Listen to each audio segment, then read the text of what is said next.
What's up, basketball fans? Welcome to the Raptor Report. It is time to talk about my favorite topic, which is trade rumors, and we got a couple surrounding the Toronto Raptors the last few days. There's also a Western Conference team that seems to be interested in one of the Raptors players that has been rumored for quite some time. We will be breaking all of that down in today's video, so if you're ready to watch, make sure to hit the subscribe button.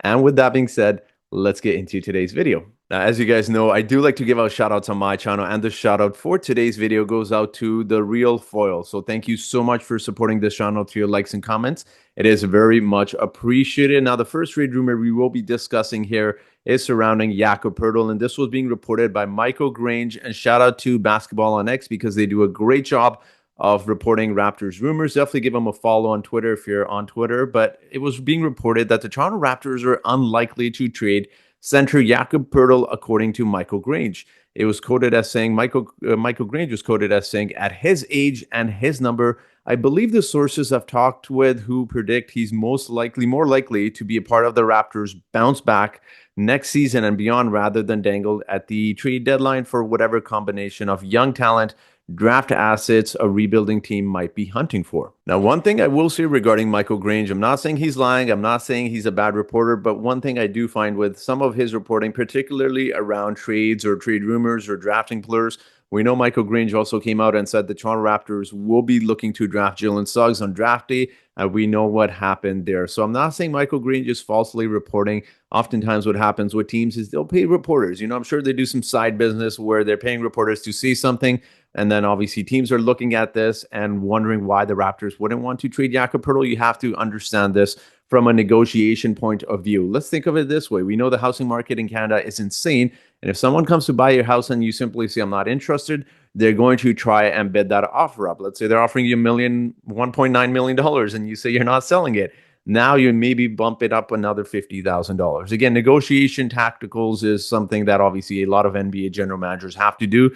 So similarly, how you saw with Brooklyn Nets, what did they say? They're not going to trade Mikal Bridges, and of course, we know what happened there. And the reason they were simply saying that was to kind of say, we're not going to trade him. We're not going to trade him until a team comes and really just blows them away with an offer. So I feel the Raptors are waiting for that right offer as well, where a lot of teams may be really persuasive, but they're not getting they're not offering what the Raptors may want. So that may be the case. In terms of the quotations and the bounce back next season with the Raptors, I don't really believe that, guys. I don't believe that for 1 second, because you look at not only the Raptors injuries, but also I always see this when you're talking about taking it to the next level, trying to make playoffs and also just competing and trying to obviously go to the conference finals or championship, you have to consider your opponents and the competition around you. When you look at the Eastern Conference, it's still strong as heck, man. It's still strong as heck. You got a Magic team that's up and coming. You got a Boston team that seems like it's going nowhere.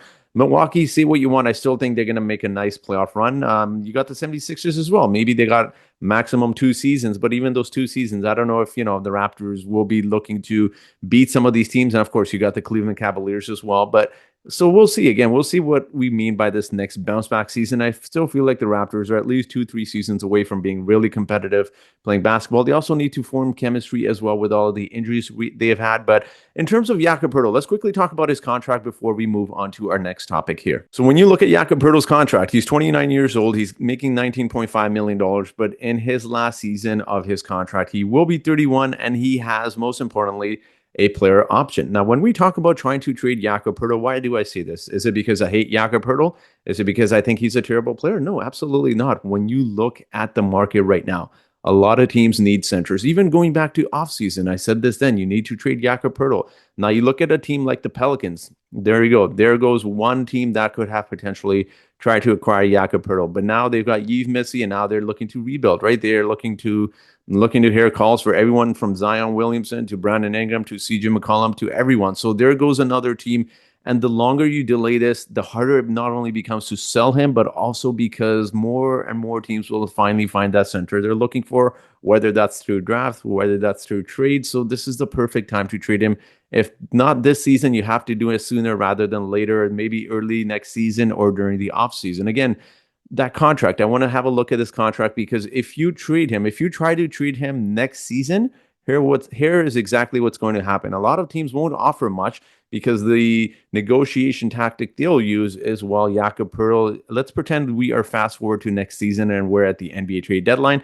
A lot of teams will say, hey, maybe just maybe Jakob Poeltl decides to opt out for the next season. So then you're essentially trading for him for half a season, just considering how much salaries are going up. So perhaps Jakob Poeltl declines that option, right? So all things taking into consideration about how many teams still need a center and just his contract as well. It is a 4-year contract, but if you're trading him in the middle of next season, it could become a 3-year contract where he'll most likely decline that option and maybe seek a bigger pay as well. So again, if the Raptors were to ever trade Jakob Poeltl, I truly feel like this is the season to do it. If not now, you got to do it sooner in the offseason, sooner rather than later, because teams will eventually find their centers, and you're ultimately not going to be ready to win by the time the Jakob Poeltl contract comes up. So why not trade him for some value? And Jakob has always come out and said he wants to be in a winning situation. So again, I know the Raptors don't have a center in their system at the moment, but you got to capitalize on some of the assets you have right now and try to sell them, especially if they're not fitting the timeline. But we got to move on to our trade rumor number 2 here,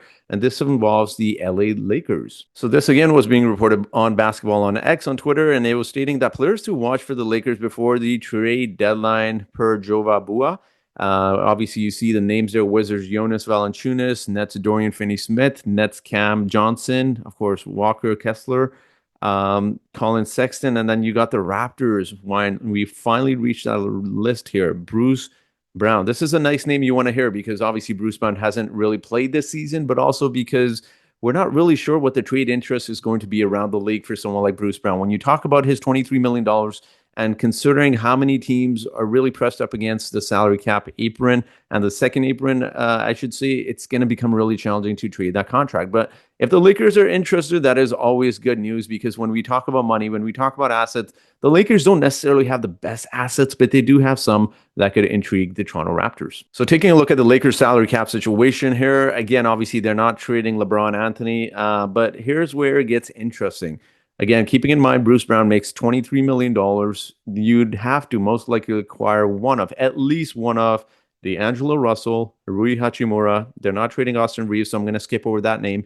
Gabe Vincent, Jared Vanderbilt, and potentially Max Christie. I don't necessarily see them trading him, but now this becomes interesting because if you're trading a combination of Gabe Vincent, Jared Vanderbilt, the other player you could probably include in this deal is Jalen Hood-Schifino. Again, not a sexy name and not one that a lot of people are high on. But keep in mind, he was injured all of last season. He's also only 21 years old. I know the Raptors have a lot of shooting guards. He's a 6'5" guard. Those are kind of a rare combination to have, right? So that could be an interesting prospect who could kind of have a bounce back season. Again, get him in the Raptors developmental system. You know Darko Magic. Darko does wonderful magic with young players that haven't really had the opportunity. And again, I think it's a little bit too early to give up on someone like Jalen Hood-Schifino. Only 21 years old, was injured all of last season. So this is more like his rookie season. We really will get to see what he's like in his next season, But in terms of the contracts, again, it is a little bit complicated. If you're personally acquiring someone like Gabe Vincent, which is such a negative contract at the time being, I don't know what to say. You have to have more than just Jalen Hood-Schifino. And if I'm the Toronto Raptors, I'm being greedy and I'm asking for picks, whether those are second-round picks or one of the few that the Lakers have in first-round picks. I'm definitely asking for that as well. Jared Vanderbilt could be an interesting player. Again, he's making $10 million. His contract runs on for another 3 seasons at $13.2 million. Only 25 years old. He could be interesting. He could play the power forward position. He's a good defender. We know the Raptors need defense as well. So again, we'll see what happens. But interesting to see that the Lakers are interested in Bruce Brown despite him not playing this season and despite the fact that he has a massive contract. Maybe the Lakers look to get off some of the money that they have tied long-term as well. So what are your thoughts on some of these trade rumors? Do you see Jakob Poeltl being traded, and do you see Bruce Brown going to the LA Lakers, or Lakers offering anything good to the Toronto Raptors in return for Bruce Brown? Let me know your thoughts in the comment section below. And with that being said, let's get into our trivia question for today. And the trivia question for today is, out of the 4 Canadian players that are on the Raptors, which player was not born in Ontario? Is it AJ Lawson, A? Is it B, RJ Barrett? Is it C, Kelly Olynyk? Or is it D, Chris Boucher? So whoever answers this trivia question correctly first in the comment section gets a shout out in my next video. So that will be it for today's video, guys. Thank you so much for watching this video, and I hope you guys have yourselves a great day.